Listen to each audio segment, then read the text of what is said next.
Será que você já colocou o presépio aí na sua casa? Você sabe por que colocamos presépios? O que o presépio simboliza? De onde veio essa tradição? Muitas perguntas, não é mesmo? E todas elas quero te responder no vídeo de hoje. Já pode chamar os amigos e familiares, buscar um lugar para escutar, pois mais um conto irá começar. Eu sou a Carol e nesse tempo de advento, de esperança, de preparar o nosso coração para receber o menino Deus que se fez homem e viveu entre nós, trarei vários contos natalinos por aqui para você vivenciar esse momento único e especial. Como é uma época que eu gosto muito, eu já trouxe aqui nos anos anteriores outros contos natalinos que eu não contarei, pois já estão aqui disponíveis. Mas você pode acessar pela minha playlist Contos de Natal e você terá uma gama de histórias desse momento especial para aproveitar com sua família e os seus amigos. Inscreva-se no canal, ative os sininhos e chega de recados, não é mesmo? Vamos começar o conto de hoje, o primeiro presépio após a vinheta.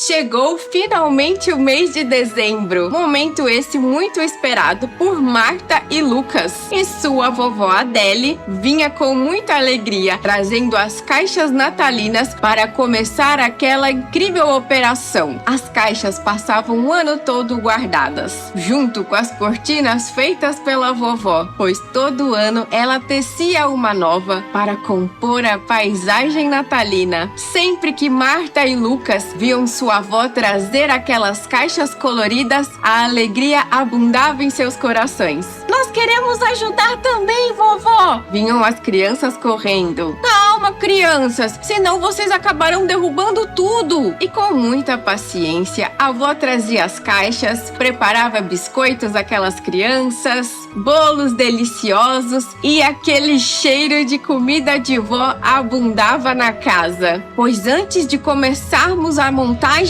quero lhes contar uma história. Oba! Uma história! Marta e Lucas adoravam escutar histórias e sua avó Adele era expert em trazer as melhores. Como vocês sabem, o presépio fica numa montanha. Mas vocês sabem que na terra em que Jesus nasceu, a Palestina era quase um deserto. Realmente, as crianças começaram a se perguntar: então, por que fazemos assim, vovó? É justamente essa história que quero lhes contar. A do primeiro presépio, que foi feito há mais de 800 anos atrás, no ano de 1223. Pois nos conte, vovó! A avó então se sentou em sua poltrona, enquanto as crianças estavam sentadas, prestando atenção em cada palavra dita por sua avó. Mantinham os olhares curiosos, ouvidos atentos, e a história então começou.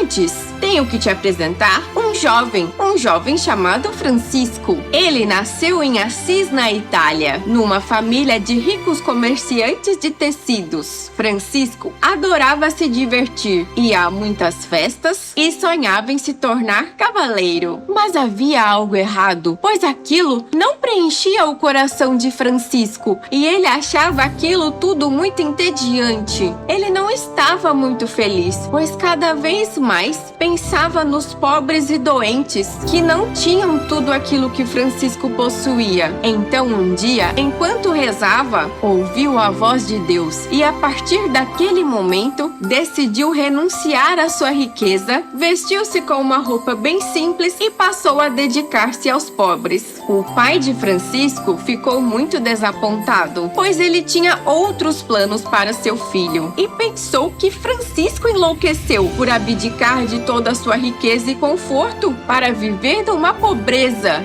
Mas somente Deus conhece de fato os sonhos que tem para cada um de seus filhos. Tal foi o exemplo de Francisco que muitos outros jovens também abdicaram voluntariamente de sua riqueza para se dedicar a viver o Evangelho em sua plenitude. Muitas moças também, arrastadas pelo exemplo de Francisco, seguiram os seus passos. A primeira delas foi Clara de Assis, que consigo também também trouxe outras princesas e rainhas, mulheres da corte, da nobreza, para viver na santa pobreza. Tanto os freis quanto as freiras, cada um tinha o seu lugar. Os freis dormiam numa casa só para eles e as freiras numa casa só para elas. Tinham uma vida de pobreza, renunciando às coisas passageiras. Viviam daquilo que era eterno, a oração e a comunhão com Deus. Quando o número de adeptos àquela vida radical de Francisco aumentou, foi a Roma para encontrar o Papa Honório III, a quem queria pedir para começar algo novo, uma experiência única de comunhão com Deus, na qual iriam pelo mundo como andarilhos. O Papa lhes deu permissão e Francisco então fez muitas viagens,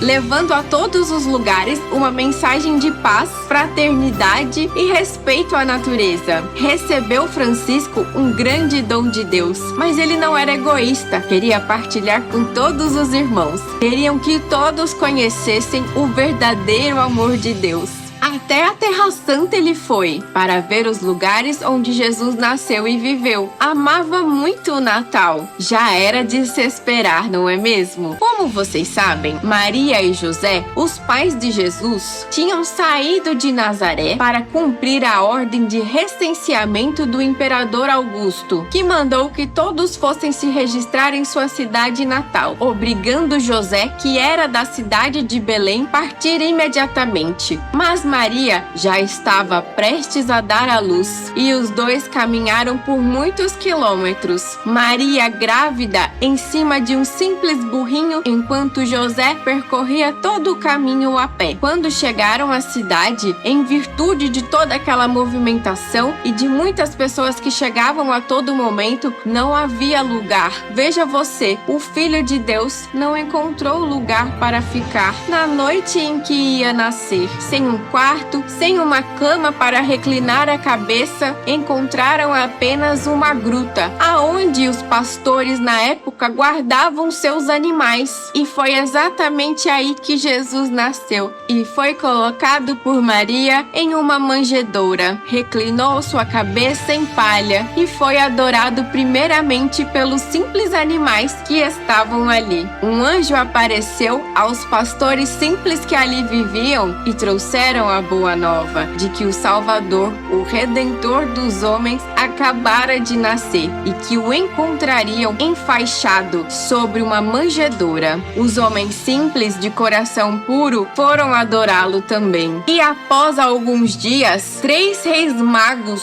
sábios e muito ricos, vindo do Oriente, que haviam lido que o verdadeiro rei do mundo nasceria entre o povo judeu, seguindo uma estrela, chegaram também ao local do nascimento para adorar o menino Deus. Marta, que escutava tudo atentamente: será que é por isso que só colocamos os 3 reis magos no presépio no dia 6 de janeiro? Muito bem, minha querida neta. É o dia dos Reis Magos. E o menino Jesus é no dia de Natal. Sim, mas voltemos à nossa história. E Francisco de Assis, que sempre meditava a encarnação do Verbo após o seu retorno da Palestina, achou que seria incrível poder recriar a cena do nascimento do Salvador. Até então, ninguém havia feito aquilo. E Francisco, muito obediente, sabia que precisava da autorização do Papa também para fazer. E ele foi novamente a Roma pedir a permissão do Santo Padre.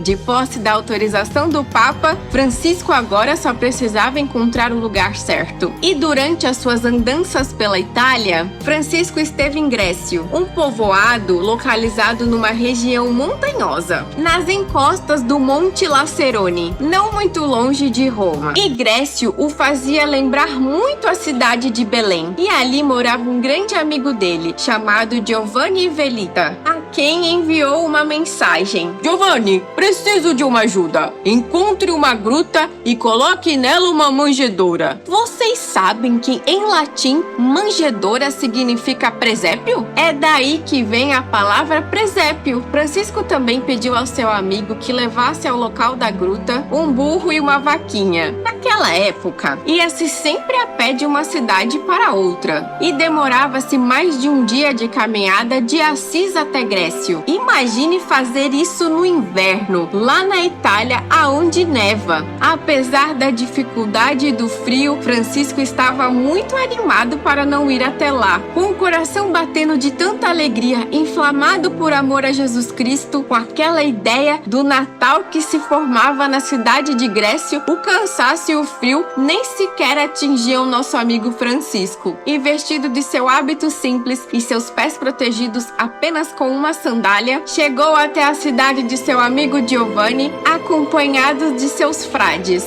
Como a fama de Francisco já era conhecida por muitos ali nas regiões, o boato de que Francisco preparava alguma surpresa de Natal começou a se espalhar de boca em boca. E de repente, pastores, comerciantes, donas de casa, pessoas simples e da nobreza vinham conferir o que aquele pequeno frei estava aprontando. Havia também muitas crianças que chegavam junto de seus pais. Outras vinham até mesmo por conta própria. As famílias também eram muito grandes nesta época. Os filhos pequenos iam no colo de suas mães, os que já sabiam andar iam atrás de seus pais, os mais velhos já eram pastores e chegavam com suas ovelhas. E entre eles estava Gregório, que tinha apenas 10 anos. Usava um pesado manto marrom de lã para se proteger daquele frio. A noite estava iluminada apenas pela lua e pelas estrelas. E Gregório, apesar da pouca idade, já havia passado por muito sofrimento. Ele já havia perdido a sua mãe e desde muito cedo tinha de trabalhar para ajudar a sua família. Por isso, ele não tinha muito tempo para brincar. Mas como toda criança, era muito curioso e se encantou com aquela cena que estava sendo feita. Francisco, que havia tentado reproduzir aquela cena do nascimento de Jesus, atraía todos os olhares. Gregório, assim como os freis e todos aqueles que se encontravam ali, também se ajoelhou e rezou diante da manjedoura. Sentiu um calor em seu peito, como que se uma chama tivesse acendido em seu coração. Olhou em volta e viu o rosto dos homens e das mulheres, normalmente endurecidos pelo cansaço, porém hoje, velando aquela manjedoura, encontrou em seu olhar extrema doçura, olhos brilhantes e lábios sorridentes. O mais emocionado de todos certamente era Francisco. Gregório nunca tinha visto aquele homem em sua vida, mas não parecia ser estrangeiro, parecia ser alguém como eles. E Francisco então começou a falar do menino de Belém, o Filho de Deus, que veio a este mundo e se fez pobre, numa pequena aldeia de pastores. E Gregório ficava pensando, igual a Grécio! Mas estamos falando do primeiro presépio. Hoje existem milhares de presépios, feitos de vários materiais, tamanhos diferentes,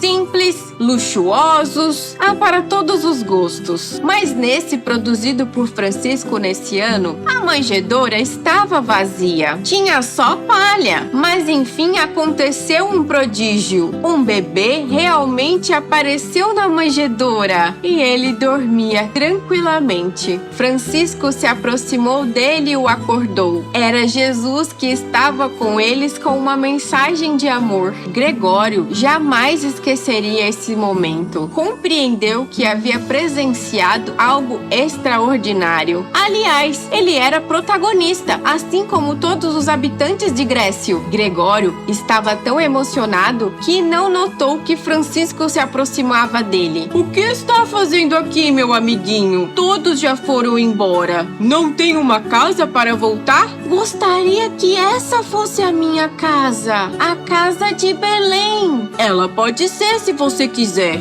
A casa do Senhor está dentro do seu coração. Francisco então acariciou a cabeça do menino, levantou-se e juntou aos seus frades, e foram todos cear na casa de Giovanni. Gregório ficou ali sozinho na gruta, contemplando a manjedoura. O menino Jesus já havia desaparecido. O pai e os irmãos de Gregório o esperavam para comer, mas ele tinha algo a fazer. Tirou um pouco da palha da manjedoura e guardou-a com muito carinho por toda a sua vida. Simples, mas feliz. Conta-se que muitos milagres foram realizados graças à palha daquela manjedoura. Pessoas e animais se curaram e muitas mulheres com alegria superaram as dores do parto. Vovó, vovó! Digam, meus queridos, aquele menininho que colocamos no nosso presépio, será que é Gregório? Eu acho que sim. E as pessoas, vovó, ainda fazem um presépio em Grécio? Sim, naquele mesmo local que foi feito o primeiro presépio por Francisco de Assis, as pessoas todos os anos reproduzem aquela cena. Mas não apenas isso. Naquele local construíram também uma igreja em homenagem a São Francisco. E todos os anos ali e em várias partes da Itália é realizado um presépio vivo. Mas vovó, e o presépio com bonequinhos como nós fazemos? Isso foi feito alguns anos depois. Para ser mais exata, uns 4 séculos depois. Era realizado com imagens grandes e dentro das igrejas. Então, aos poucos, as pessoas começaram a montar em seu lar. Mas desde a época de Francisco, pintores já se esforçavam para fazer quadros representando a Natividade de Jesus. O primeiro deles foi Giotto, que dedicou grande parte da sua vida para pintar a frescos a vida de Francisco. E, entre muitos outros, pintou o primeiro presépio. Quem sabe um dia podemos fazer uma viagem à Itália e passar por todos esses locais. Vamos! Eu adoraria! Depois da história, a avó e os netos começaram a montar o seu próprio presépio. Arrumaram os cenários, colocaram os animais, dedicaram toda a sua atenção àquele momento. Colocaram uma luzinha aonde estava a Sagrada Família. Quando finalmente terminaram, fizeram uma oração, agradecendo a Deus por sua bondade de mandar o seu único filho até nós. Marta e Lucas ficaram em silêncio e contemplaram aquela cena majestosa. E enquanto contemplavam, parecia que sentiam o mesmo calor no coração, aquela mesma chama de amor que invadiu o coração de Gregório há 800 anos atrás. E essa mesma chama de amor que aqueceu o coração de Gregório, de Francisco e de muitos outros, e está disponível a todos aqueles que contemplarem o homem-Deus em sua manjedoura, o Filho de Deus que se fez pobre por amor a nós. E esse foi o conto O Primeiro Presépio. Você tinha curiosidade para saber de onde veio o presépio? Bom, é daí que vem, desde a época de São Francisco de Assis. Espero que tenha gostado do vídeo e compartilhe com aqueles que adorariam escutar essa história. Espero que você tenha montado o seu presépio e, caso não, que essa história reacenda o amor pelo presépio em sua vida e na sua família.